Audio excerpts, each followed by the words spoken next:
Sebagai konsumen, pernahkah kita berpikir sejenak sebelum membeli sebuah produk, terutama produk olahan makanan? Apakah produk ini sudah tersertifikasi dan aman untuk konsumsi? Namun sayangnya banyak kita temui di pasaran, belum semua produk olahan memiliki sertifikasi. Dan pernahkah pemirsa ketika merasakan sakit dan harus meminum obat mengerti bagaimana cara mengkonsumsi obat yang baik dan benar? Nah, pada episode kali ini kita akan berbincang dengan Dinas Kesehatan Kabupaten Malang untuk membahas SPP IRT dan juga bagaimana cara menggunakan obat yang baik dan benar dalam program Healthy Lifestyle. Let's be healthy and happy people.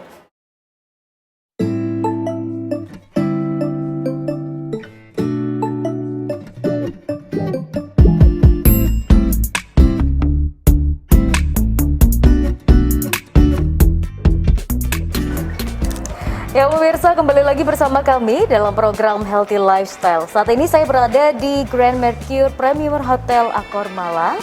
Dan pada segmen kali ini kita akan berbincang mengenai sertifikasi industri rumah tangga bersama dengan Ibu Reni Wahyu Pramesti SGZ.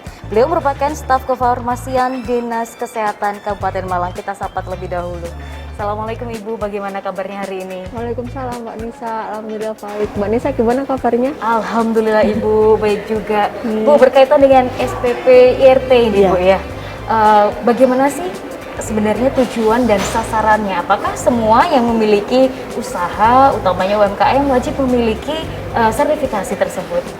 Baik Mbak Nisa, jadi untuk tujuannya itu supaya produsen lebih punya istilahnya untuk ke titik ke toko itu dia lebih ada payung hukumnya. Selain itu kita sebagai konsumen dalam memberi produk itu biar bisa yakin ini sudah ada nomor PIRT-nya seperti itu. Dan yang boleh mendaftarkan PIRT ini adalah produk-produk makanan yang masa simpannya lebih dari 7 hari kalau disimpan pada suhu ruang seperti itu. Jadi kalau dia produknya kurang dari 3 hari masa simpannya, dia tidak wajib untuk mengurus PIRT. Gitu. Baik, jadi memang sebenarnya ada persyaratan khusus Bu ya, tidak semua makanan seperti itu bisa menjadi dan memiliki sertifikasi. Mungkin boleh Ibu bantu jelaskan juga kepada pemirsa, apa saja sih syarat baik umum maupun khusus yang berkaitan dengan pengurusan sertifikasi ini? Untuk syaratnya, untuk saat ini pengurusannya yang wajib adalah dia harus punya NIB dulu, yaitu nomor induk berusaha. Ini bisa didapatkan kalau pemohon itu mendaftarkan lewat oss.go.id.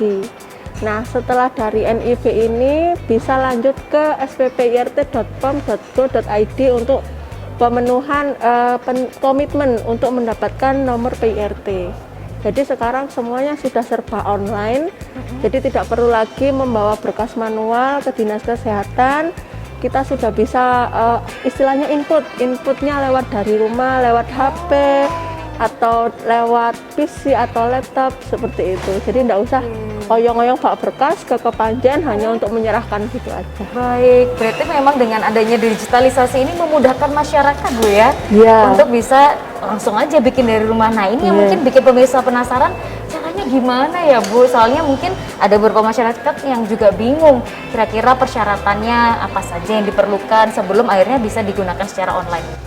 Kalau untuk sekarang persyaratannya hanya EKTP saja, lalu alat tulis, kertas sama pulpen itu untuk mengunggah pernyataan komitmen. Setelah itu ada rancangan desain labelnya. Jadi kira-kira produk saya ini labelnya mau seperti apa, gambar dan warnanya apa. Jadi hanya 3 itu aja. Oke, baik. Kemudian ini datanya setelah disubmit secara online, apakah akhirnya bisa diakses oleh pemerintah, dan pemerintah mana saja Bu yang bisa untuk melihat datanya masyarakat? Karena ada kekhawatiran khusus ya kalau kita secara offline kan, oh jelas nih dikumpulkannya ke Dinas Kesehatan Kabupaten Malang. Tapi kalau online ini bagaimana Bu ya?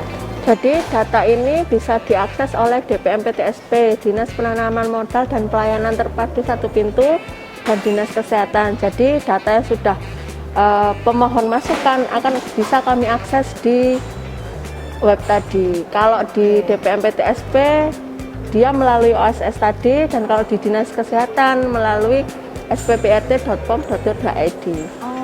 terintegrasi seperti Ya, itu. jadinya saling berhubungan. Baik, penerbitannya bagaimana Bu? Ketika misalnya offline butuh beberapa bulan, apakah ini lebih cepat Bu ketika semua berubah jadi digital? Kalau sekarang lebih cepat, kalau dulu itu dari pemohon memasukkan berkas sampai ke nomor keluar itu kira-kira membutuhkan waktu sekitar 3 bulan. Kalau sekarang dalam 1 hari itu sudah bisa langsung jadi.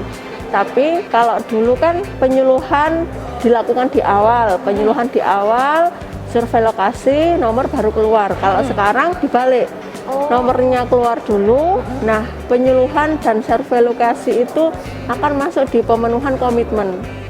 Jadi setelah pemohon memasukkan berkas di OSS tadi, akan ada waktu 3 bulan untuk pemenuhan komitmen. Kalau dari waktu 3 bulan itu tidak terpenuhi komitmennya, kami berikan waktu 3 bulan lagi. Nah, kalau sampai selama 6 bulan tidak terpenuhi, nomor PIRT akan dibekukan langsung oleh sistem. Begitu. Terakhir Bu, pesan pada masyarakat yang ingin mengurus PIRT-nya silahkan. Untuk masyarakat yang ingin mengurus PIRT sekarang bisa lebih mudah dan online, jadi tidak perlu membawa berkas manual ke Dinas Kesehatan. Bisa langsung mengakses oss.go.id. Nanti akan ada panduannya di sana untuk mendapatkan hak akses OSS dan PBUMKU. PBUMKU itu apa? Nanti bisa dilihat di panduan awal halaman OSS. Baik, terima kasih banyak Bu Reni. Semangat terus untuk bisa menggaungkan ya terkait OSS terbaru online single submission Bu ya, terkait pengurusan PIRT ini, dan akhirnya semoga masyarakat juga semakin gemar untuk berwirausaha seperti itu Bu ya. Baik pemirsa, tak terasa kita berbincang dengan Bu Reni, tapi kita masih akan membahas tema lainnya masih di episode yang sama. Jangan kemana-mana, tetap di Healthy Lifestyle.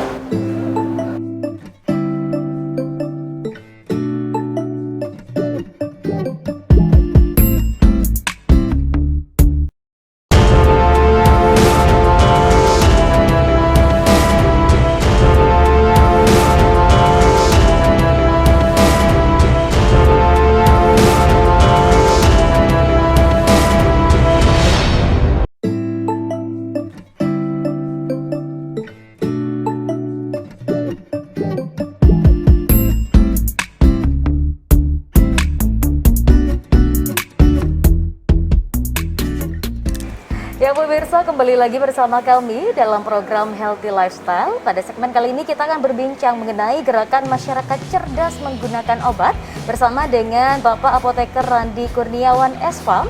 Beliau merupakan staf seksi kefarmasian Dinas Kesehatan Kabupaten Malang. Kita sapa terlebih dahulu. Assalamualaikum Bapak, bagaimana kabarnya hari ini? Alhamdulillah baik Mbak. Alhamdulillah. Pak, sesuai dengan temanya ini ya, gerakan masyarakat cerdas menggunakan obat. Ini bagaimana sebenarnya Pak? Kenapa harus ada dan cara cerdasnya ini yang tentunya masyarakat bertanya-tanya. Karena kadang nih kalau masyarakat sakit, katanya udahlah beli obat warung aja bisa sembuh. Nah ini bagaimana Pak? Ya Silahkan. betul. Jadi karena kebiasaan masyarakat itu beli obat di warung itu Mbak, itu kalau tidak didasari dengan pengetahuan yang baik, akibatnya obat yang diminum ini menjadi tidak maksimal efeknya. Sehingga dengan adanya gerakan masyarakat cerdas menggunakan obat ini, diharapkan masyarakat itu mampu melihat atau mampu menggunakan obat itu dengan baik dan benar. Oke. Di situ. Baik. Nah, sekarang yang menjadi pertanyaan, cara menggunakan yang baik dan benar seperti apa? Jadi setiap kita beli obat, kira-kira apa sih yang harus kita ketahui dari entah komposisinya atau bagaimana Pak? Jadi gini, semua informasi yang ada di obat yang kita beli itu kan ada di kemasannya. Betul. Jadi untuk masyarakat ini hendaknya ketika kita membeli obat itu tahu obat yang dibeli itu komposisinya apa. Oke. Ya. Kemudian dia itu diindikasikan untuk apa. Ya. Terus kemudian dosisnya. Nah, jadi dosisnya dia harus tahu dosisnya berapa. Kemudian cara penggunaannya seperti apa. Jadi efek sampingnya juga dia harus waspada. Jadi semua harus diketahui dan semua itu di label kemasan obat tertera semua Mbak. Nah itu yang perlu dipahami. Baik. Kadang Pak kalau saya beli obat juga ngelihat ada warna-warna yang beda gitu ya, ada warna oranye dan sebagainya. Apakah ini akhirnya menandakan oh obat ini generik, oh obat ini hanya untuk resepan dokter seperti itu? Ini apakah masyarakat juga harus paham sebenarnya tentang hal Iya, tersebut? betul. Hendaknya masyarakat memang harus paham itu karena penandaan obat ini Mbak itu mempunyai tujuan bahwa obat ini ada yang level pemakaiannya ini misalnya kalau hijau itu obat bebas, artinya tingkat keamanannya lebih tinggi. Oh. Ya, jadi range dosisnya itu lebih lebar, artinya tidak gawat kalau diminum. Oke. Itu bebas. Kalau ada yang warnanya biru, itu bebas terbatas. Itu masih masyarakat masih boleh beli, tapi dalam jumlah yang tidak boleh terlalu banyak. Bebas terbatas. Kemudian untuk yang warna merah ada logo K, itu obat keras. Nah, obat keras ini obat yang biasanya kebanyakan diresepkan oleh dokter gitu. Kemudian ada berikutnya ada narkotik dan psikotropik. Itu masyarakat harus pakai resep gitu belinya. Oke, baik. Kalau itu tadi dari jenisnya Pak. Kalau kita melihat masyarakat kadang sakit kan tidak hanya obat dalam yang diminum ya Pak ya. Kadang ada obat luar juga. Seperti itu apakah juga ada penanda khusus yang dinamakan ini generik boleh diakses oleh masyarakat umum atau semua harus diresepkan? Tidak sih. Kalau masalah penandaan yang warna hijau, merah, biru itu penandaan semua Mbak. Jadi walaupun dia mau bentuknya salep, ada yang salep warnanya merah, ada terutama yang menggunakan ada antibiotiknya itu. Jadi penandaan itu tidak tergantung dalam bentuk sediaannya, tidak dalam bentuk obatnya, tapi memang tingkat resiko jika diminum oleh pasien gitu. Tadi Bapak sempat membicarakan antibiotik. Saya ini sering dengar Pak, orang-orang bilang kalau minum antibiotik itu harus habis, kalau enggak nanti badannya kebal kayak gitu. Apakah sebenarnya penggunaan antibiotik ini juga ada aturannya Pak? Baik. Antibiotik ini memang ada aturannya Mbak. Kenapa? Karena antibiotik ini berfungsi untuk membunuh bakteri. Kalau antibiotik ini tidak diminum dengan benar, takutnya terjadi resistensi antibiotik. Ya, jadi terjadi resistensi antibiotik. Kalau terjadi resistensi antibiotik, maka obat yang biasanya kita minum itu, antibiotik yang kita minum itu sudah tidak berefek lagi. Artinya tidak berkhasiat lagi untuk membunuh bakteri tersebut. Jadi seperti itu. Okay. Dalam aturan penggunaan obat Pak, kadang kalau kita beli di apotek atau ke resep dokter itu kan ada penggunaan pagi, siang, malam seperti apa. Nah, apakah ada yang harus diketahui oleh masyarakat terkait bagaimana sih tata aturan penggunaan obat yang baik dan benar dalam tema gerakan masyarakat cerdas menggunakan obat ini Pak? Baik, jadi gini, tidak semua obat sih Bu, jadi gini, tidak semua obat harus seperti itu. Tidak semua obat, jadi ada obat-obat tertentu yang hanya boleh diminum jika misalnya kalau misalnya demam, dia hanya diminum jika demam. Ya, ada yang obat memang diminum misalnya 3 kali sehari atau 4 kali sehari. Nah, kalau obat yang diminum 3 kali 4 kali sehari itu hitungannya seperti ini Bu. Sehari itu kan ada 24 jam. Ya, kalau dia minumnya dalam sehari ini 3 kali, artinya 24 dibagi 3. Artinya setiap 8 jam dia minum. Ya, kalau dia minum 4 kali berarti 24 bagi 4, setiap 6 jam dia minum. Jadi seperti itu. Saya kira ngikutin makan Pak, pagi, siang, malam, ternyata tidak seperti itu. Tidak seperti itu. Oke, baik. Ya, baik. Tapi kalau untuk makan atau sebelum makan dan sudah makan itu tergantung juga obatnya. Oke, baik. Pak, kalau kita berbicara tentang obat, sepertinya banyak sekali hal-hal yang perlu diketahui oleh masyarakat. Apakah ada media sosial khusus atau ruang informasi yang bisa diakses oleh masyarakat mungkin dari Dinas Kesehatan yang bisa dipelajari? Jadi Gema Cermat ini kita sudah di setiap di setiap puskesmas itu kan ada apoteker, Bu. Jadi di Kabupaten Malang ini di setiap puskesmas ada apotekernya ini. Memang kita ada program dari pemerintah untuk mensosialisasikan itu, baik lewat secara langsung ya, waktu pertemuan dengan masyarakat, atau dengan lewat media sosial. Oke. Jadi seperti itu. Baik. Terima kasih banyak Pak Randi atas sharing hari ini. Saya belajar banyak dan tentunya pemirsa sangat antusias untuk mempelajari banyak hal, dan semoga gerakan masyarakat cerdas menggunakan obat ini bisa selalu digaungkan di Kabupaten Malang. Baik pemirsa, kita masih akan berbincang dengan narasumber berikutnya. Jangan kemana-mana, tetap di program Healthy Lifestyle.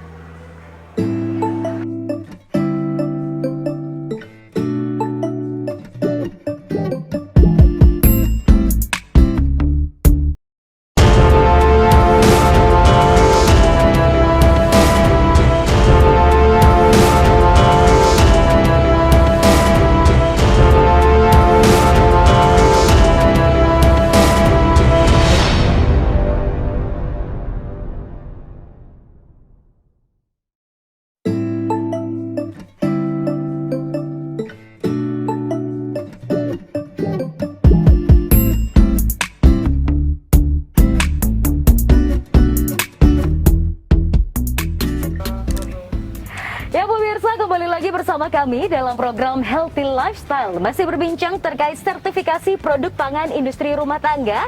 Pada segmen kali ini kita akan berbincang dengan narasumber kita, yaitu Fenska Natasha Olivia.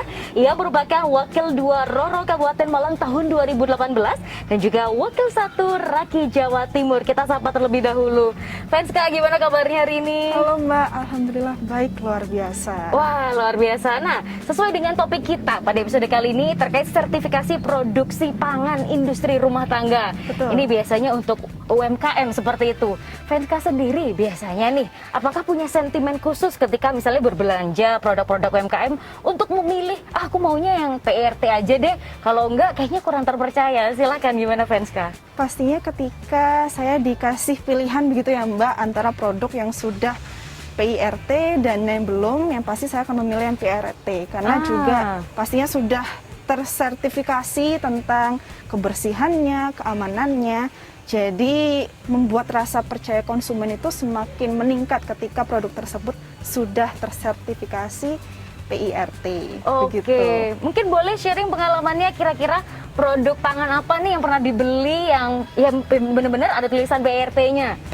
Kemarin sempat juga kami dari Raki Jawa Timur juga berkunjung nih Mbak ke Kampung Sanan, yang mana di sana memang produksi keripik tempe dan hampir di sana itu sudah tersertifikasi oleh PIRT. Wah, luar biasa. Sembari berkunjung juga sambil mensosialisasikan ya, bahwa PIRT sekali. ini juga penting. Oke, siap.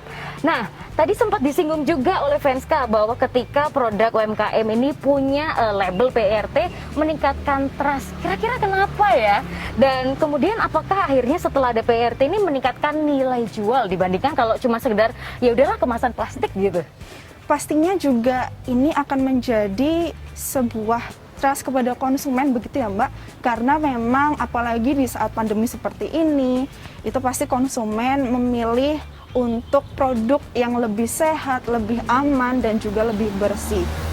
Sehingga produk PIRT ini juga mampu untuk meningkatkan nilai jual kepada para konsumen karena mereka memang membutuhkan produk yang bersih dan juga aman. Baik, apalagi dalam kondisi COVID-19 seperti Betul ini sekali. ya, kesehatan menjadi yang nomor 1. Nah, Fenska, ini juga kita dapat informasi bahwa memang Dinas Kesehatan Kabupaten Malang sedang sangat gencar untuk mempromosikan terkait pengurusan sertifikasi dari PIRT dan itu free. Nah, menurut Fenska gimana nih? Kalau mungkin dulu terkait pengurusannya masih ada beberapa hal administratif yang memang membutuhkan pembiayaan, sekarang udah free. Kira-kira nih sebagai konsumen dan juga masyarakat misalnya mengurus, menurut Fenska gimana nih kalau free?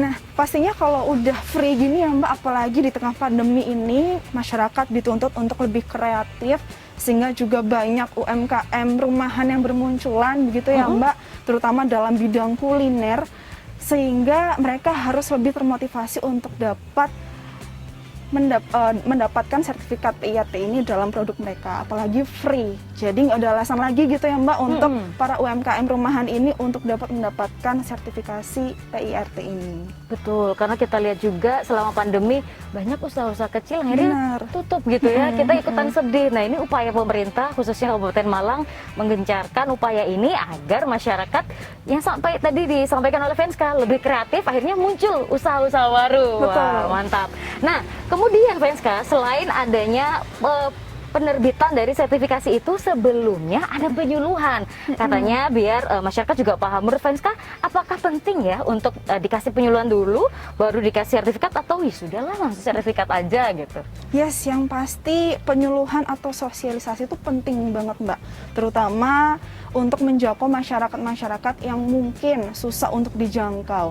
Jadi memang kami sebagai masyarakat Kabupaten Malang gitu ya, nggak cuma dari pemerintah atau dinas kesehatan, tapi kami seluruh masyarakat juga harus ikut turun langsung dalam menyukseskan program ini begitu Mbak. Karena memang dengan penyuluhan ini kita langsung dapat memberikan pengetahuan atau memberikan informasi langsung kepada target dengan harapan mereka dapat menerima informasi tersebut lebih maksimal. Seperti Oke, itu. baik.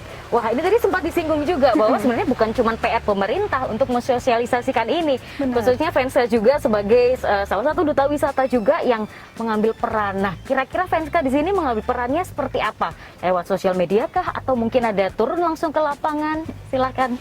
Tentunya ketika kami menjadi duta wisata itu juga tidak hanya promosi tentang wisatanya saja Mbak, tetapi kita juga harus mempromosikan, menyukseskan segala program yang ada di daerah tersebut. Salah satunya adalah kesehatan pangan atau sertifikasi PIRT ini. Dan sebagai kaum milenial nih yang pastinya semua orang tuh memiliki sosial media begitu ya Mbak, karena mudah dijangkau, terus murah juga, dan sangat cepat gitu dalam memberikan informasi. Nah, tentunya juga kami harus bisa untuk mengoptimalkan dari sosial media ini agar bisa memberikan penyuluhan secara online, maupun juga kami juga harus turun langsung kepada mereka untuk bisa memberikan penyuluhan yang mana nantinya harapannya juga mereka bisa menerimanya dengan lebih maksimal. Nah, gitu. iya, mengingat bahwa Kabupaten Malang ini cukup unik ya, ada pantai, ada gunung dan sebagainya. Mungkin ini menjadi salah satu challenge gitu ya bagi pemerintah ini biasanya.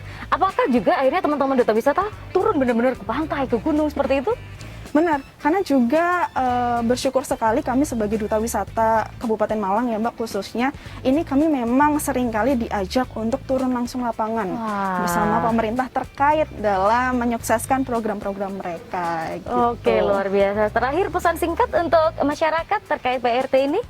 Ya tentunya di masa pandemi seperti ini ya Mbak, kita sebagai masyarakat Indonesia yang baik, khususnya masyarakat Kabupaten Malang harus bergotong royong, harus bekerja sama dalam menyukseskan seluruh program yang telah dibuat oleh pemerintah tentunya, karena pastinya program yang telah dibuat atau upaya-upaya yang telah dibuat ini tentunya untuk dapat membangkitkan kita, tidak hanya pariwisata tetapi juga seluruh segmen agar bisa bangkit di era new normal ini. Jadi mari bekerja sama dan bergotong royong. Luar biasa. Gitu. Terima kasih banyak Terima Venska kasih, sudah sharing hari ini. Mbak. Sehat selalu dan terus semangat untuk mensosialisasikan program-program pemerintah khususnya Kabupaten Malang. Ya pemirsa, tak terasa 30 menit sudah kita berbincang dengan topik hari ini terkait sertifikasi produksi pangan industri rumah tangga. Semoga program ini juga menjadi sukses dengan kehadiran masyarakat juga untuk turut berpartisipasi. Saya Khairunisa beserta seluruh kru yang bertugas mau pamit undur diri. Terima kasih atas kebersamaan Anda dan sampai jumpa.